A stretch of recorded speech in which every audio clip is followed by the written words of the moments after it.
आप समर्थन करते हैं किसानों का, यहाँ पर आए और ओवैसी जी की जो पार्टी है किस तरीके से किसानों के समर्थन में आई हुई है? आपने अभी देखा होगा कुछ दिन पहले असद साहब ने भी ये मुद्दा पार्लियामेंट में उठाया है। हमारी एमआईएम पार्टी और पूरा महाराष्ट्र हो या पूरे भारत के पूरे कार्यकर्ता किसान आंदोलन में सहभागी हैं। जैसे जहाँ पे ये गाजीपुर में आंदोलन चालू हुआ, वैसे ही हमारे क्षेत्र में, हम महाराष्ट्र से आते हैं, महाराष्ट्र में भी सब किसानों ने मिलकर वहाँ पे आंदोलन चालू किया है। बट हमें एक दुख बात ये बात की भी लगता है कि यहाँ पे जैसा आंदोलन हो रहा है वैसा महाराष्ट्र में नहीं हो रहा है। मैं हमारे महाराष्ट्र के लोगों को भी बताना चाहूँगा कि ये जो गाजीपुर का जो आंदोलन है, जो यहाँ पे जो दिल्ली में है और जो बहुत सी जगह पे किया जा रहा है, वैसे ही आंदोलन आप भी करना चाहिए। हमारे किसान थोड़ी सी पीछे है, हमें लग रहा है कि पर हम जाके हमारे पार्टी के तरफ से और ज़्यादा से ज़्यादा ये आंदोलन करने का, इसके समर्थन में आने की कोशिश करेंगे। जिस तरीके से सीए को लेकर आप लोग मैदान में थे, एनआरसी को लेकर, उस तरीके से लग रहा है आपकी पार्टी मुखर होकर विरोध कर रही है इस कानून का? मुझे तो नहीं लग रहा है। नहीं, हम लोग अभी कैसा है, अभी प्रॉब्लम ऐसा है कि जब भी हम लोग कुछ आंदोलन करते हैं कि सब लोग हमको साथ भी नहीं देते हैं। महाराष्ट्र में कुछ लोग, कुछ पार्टी है जो उसके साथ कुछ किसान से। महाराष्ट्र की बात नहीं, आपकी पार्टी की बात करें। हाँ, हमारी पार्टी की बात ये है कि पार्लियामेंट के अंदर बैरिस्टर असदुद्दीन ओवैसी साहब ने पूरी ताकत के साथ इस मुद्दे को उठाया है और किसानों को समर्थन दिया है। ये कम है? लेकिन जिस तरीके से एनआरसी में सड़क पे उतर रहे ओवैसी साहब ने बिल फाड़ा, उस जोश से कहाँ दिख रहा? ना महाराष्ट्र न हैदराबाद के किसान भी नजर नहीं आ रहे हैं। हम लोगों ने मुंबई के अंदर आज़ाद मैदान के अंदर प्रोटेस्ट किया है पूरी ताकत के साथ। मजलिस इत्तेहादुल मुस्लिमीन महाराष्ट्र स्टूडेंट भी कल भी किसानों के साथ खड़ी थी, आज भी किसानों के साथ खड़ी है। बल्कि कुछ किसान भाई जो सरहद की हिफाजत करते हैं, उन्होंने वो रिटायर हो चुके हैं, वो मुझे स्टेज पे मिले और मुझसे मुलाकात की, हमारा नंबर भी लिए। उन्होंने बताया कि मैं एक सिपाही हूँ और मैं रिटायर हो चुका हूँ।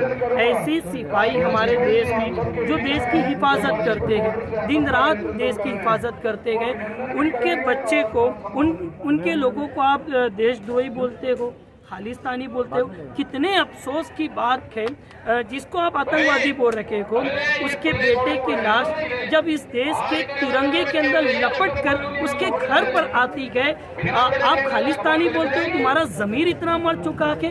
वो किसान जिसको अन्नदाता कहा जाता है, वो किसान जिसको रील की हड्डी कहा जाता है, उस किसान को आप आतंकवादी कहते हो। इससे बड़े मातम की बात इस देश में और क्या हो सकती है? आप तो जानते हैं कि जितनी भी कानून लाई, चाहे वो सीए हो, अमित शाह ने कहा कि डंके की चोट पर सीए लागू करेंगे, फिर ऐसा क्यों लगता है कि ये कानून वापस हो जाएगा? साहब ने भी डंके की चोट पर कहा कि अगर आप एमपीआर एनआरसी पर अगर आप कानून बनाएंगे तो पूरी ताकत के साथ हम रोडों पर उतरेंगे और कोई दुनिया की ताकत, मेरा फंडामेंटल राइट है संविधान आर्टिकल 19 मुझे, आपको, सारे हिंदुस्तानियों को इस बात की इजाज़त देता है कि मैं पीसफुली प्रोटेस्ट करूं। अमित शाह पार्लियामेंट के अंदर अपने एमपीओ की ताकत की बुनियाद पर वो कानून तो बना सकते गए, लेकिन हमारी जबान को रोक नहीं सकते गए।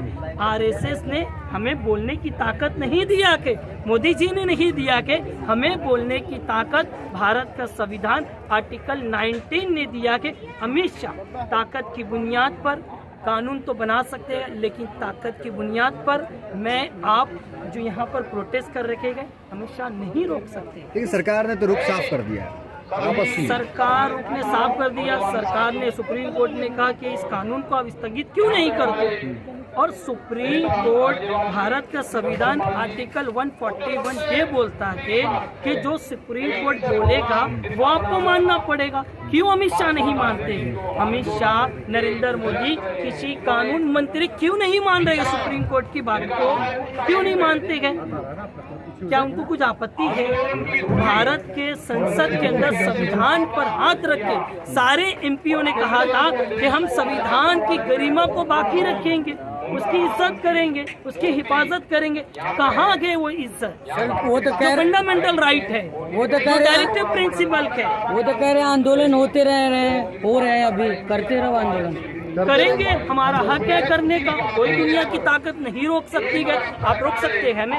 भारत का संविधान ने दिया कि जब भारत का संविधान जब बन रहा था तो ड्राफ्टिंग कमेटी जो थी वो गांधी जी के पास लेकर गई कि ये हमारा कानून बना है। तो गांधी जी ने कहा था इस संविधान के अंदर गरीबों की आस्था नजर नहीं आती कि आज अमित शाह को, नरेंद्र मोदी को, किसी मंत्री को भारत का संविधान डायरेक्टिव प्रिंसिपल आर्टिकल 38 पुकार कर कह रखा है कि आप ऐसा कानून बनाइए जिससे गरीब मजदूर सब तरक्की करे, सियासत के अंदर, समाज के अंदर, इकोनॉमिक के अंदर। वो काम क्यों नहीं करते हैं?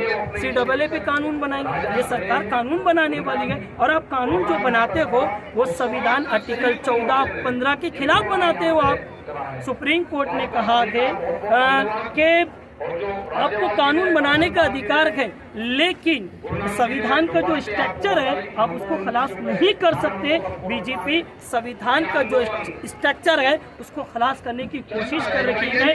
जब तक हम जिंदा रहेंगे भारत के संविधान की हिफाजत हमने कल भी किया था, आज भी करेंगे। बाबा साहेब अम्बेडकर ने खून पसीने से इस संविधान को लिखा के आपकी, हमारी और जो भी मीडिया के तमाम की जिम्मेदारी बनती है कि हम इस देश के संविधान की हिफाजत करें। जब प्रधानमंत्री कहते हैं कि बातचीत का जो रास्ता है खुला हुआ, ऐसे में आंदोलन का रास्ता छोड़ बातचीत के रास्ते में जाने में क्या बुराई है? 200 लोगों के ऊपर आप देशद्रोही का केस बुक कर देते हो। हाँ, प्रोटेस्ट करना गुनाह है। 200 लोगों के ऊपर आप केस देशद्रोही का बुक कर देते हो। 26 को क्या जो हुआ, हुकूमत से सवाल करेंगे, 26 को जो हुआ वो गलत हुआ, केस होगा। सवाल करेगा वो देशद्रोही हो जाएगा। तो देशभक्त कौन है? अंजना देशभक्त अपना अर्नब गोस्वामी है, कंगना रवानत है। कौन है देशभक्त? हमारा संविधान जो है हमें इस बात की इजाजत देता है हम सवाल करें, आप नहीं रोक सकते हमें। लाल किला पे जो कुछ है उसकी निंदा नहीं करेंगे, हम आप उस पे उसकी केस होगा, तो उसके निंदा खिलाफ आप करते जाएंगे। हैं, कल भी करेंगे, आज भी करेंगे, लेकिन उसकी फोटो नरेंद्र मोदी जी के साथ में आती है। क्यों आए? एक प्राइम मिनिस्टर की एक फोटो जो दंगा करता थे उसके साथ फोटो क्यों आती है? मेरा सवाल है। अमित शाह के साथ उसकी फोटो है, क्यों फोटो है? मोदी जी के पास अगर पहुंचता है अगर कोई, तो कितनी सिक्योरिटी होती है?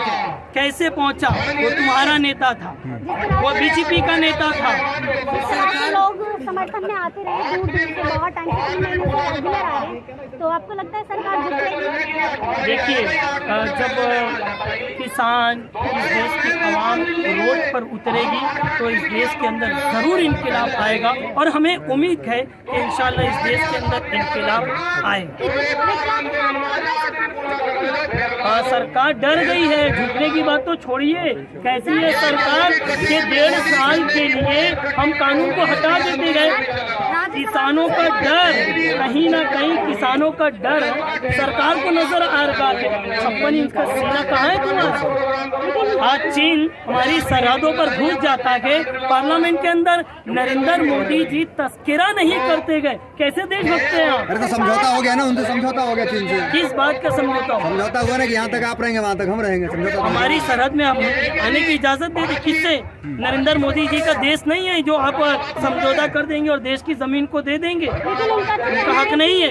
ये देश नरेंद्र मोदी का, जितना हक इस देश पर नरेंद्र मोदी जी का है उतना डॉक्टर कुणाल खरस साहब का भी है, शाहनवाज साहब का भी है। सर आखिरी सवाल है, सरकार आज तक जो कोई भी कानून बनाया हो वापस, अरे हो गया सवाल ही वाला। देखिए, सरकार को इस बार वापस लेना पड़ेगा। NPR NRC का जो कानून है इस पर अगर रूल्स अगर सरकार बनाती है, हम पूरी ताकत के साथ जो है रोडों पे उतरेंगे, एहतजाज करेंगे और किसी की मां नहीं जनी गए कि हमको रोक के दिखा सके। अफसोस के साथ मुझे आज ये कहना पड़ता है कि पार्लियामेंट के अंदर किसी मंत्री मुस्कुराते गए, किसी कानून के ऊपर हंसते गए, शर्म नहीं आती? मुझे शर्म आती है इस देश के किसी मंत्री पर शर्म आती है कि उनके कार्यकाल के अंदर 78,000 किसानों ने आत्महत्या की है। भारत का संविधान आर्टिकल 21 के बोलता है कि हुकूमत की जिम्मेदारियां के जान की हिफाजत करना। नरेंद्र मोदी जी आपकी हुकूमत के अंदर 78,000 किसानों ने आत्महत्या की है। क्या किसानों का दर्द तुम्हें नहीं है? क्या तुम्हें एहसास नहीं है किसानों का? जरा भी एहसास नहीं है? जमीन इतना मर चुका है, एहसास इतना मर चुका है कि किसान मरे कि कोई और मरे, ये हुकूमत सुनने वाली नहीं है। ये हुकूमत अंधी बैरी सरकार जो है हो चुकी है। कितने साल बाद करेंगे?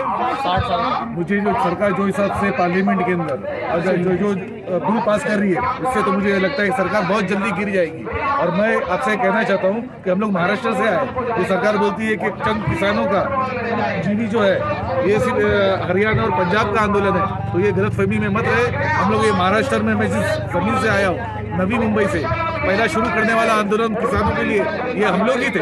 और वहाँ से फिर आज़ाद मैदान के अंदर हमने 2 बार आंदोलन ले चुके हैं। जो भारी तादाद में आज़ाद मैदान जो महाराष्ट्र का जो हब है, गढ़ है, दिल है, वहाँ बड़ी तादाद में, हजारों की तादाद में किसानों के समर्थन में आए थे, जिसमें हम लोगों ने पूरा अपना समर्थन लिए हुए थे। और मैं आप लोगों से ये बात कहना चाहता हूँ कि ये सरकार जो ये 3 मिल के लिए अगर ये डिसीजन नहीं लेती तो ये किसान के अंदर और पूरे महाराष्ट्र और पूरे इंडिया के अंदर जो नेता है साथ में इस आंदोलन के साथ जुड़े हुए हैं वो हाई वोल्टेज नेता है। ये बात मोदी सरकार जान ले कि ये जो नेता जो जुड़े हुए इस आंदोलन में सब हाई वोल्टेज नेता है। अगर आप ये बिल वापस नहीं लेते तो आपको बहुत बड़ा झटका लगेगा, और छोटा मोटा झटका नहीं, 440 वोल्ट का झटका लगेगा। नहीं, उनको करना ही पड़ेगा। उनको ये संशोधन से का मतलब ही नहीं होता, इनको बिल पूरा वापस लेना ही पड़ेगा। और मैं आपको आज इस गाजीपुर की सरजमीन से मैं इस किसान आंदोलन का कसम खाता हूँ, आज अपनी कसम खा के ये कहता हूँ, इस सरकार को बता देना चाहता हूँ कि दूध मांगेंगे, अगर आप किसानों से दूध मांगेंगे तो किसान तुमको खीर देंगे। अगर तुम किसानों से दूध मांगोगे तो किसान तुमको खीर देंगे। अगर तुम उनके कानून तीनों संविधान के ऊपर हाथ उठाओगे तो ये किसान आपको चीर देंगे। लेकिन संविधान के दायरे में लेकर अपनी खेत जोत कर वो आपको सही तरह से आपकी जगह दिखाई देगी। पूरी तैयारी चल रही है और सारे लोग, सारे कार्यकर्ता, देखो ये जो प्रोसेस है ये लंबा प्रोसेस है। साहब ने जो कहा है ये जो आंदोलन चलने वाला है ये अक्टूबर तक का हमने तैयारी करके रखी है, तो हमें टप्पे टप्पे पे आगे बढ़ना है। ये 1-2 दिन का आंदोलन नहीं है, आहिस्ता आहिस्ता इस देश से सभी कार्यकर्ता, सभी किसान संगठन जुड़ते जा रहे हैं। और ये आहिस्ता आहिस्ता बड़े पैमाने पे आंदोलन बढ़ा हुआ ये आपको नजर आएगा, जिसमें हर स्टेट का लोग कंट्रीब्यूट कर रहे हैं, चाहे वो स्टूडेंट हो, चाहे कार्यकर्ता हो, कोई संगठन हो, सब जनों का इसमें सहयोग।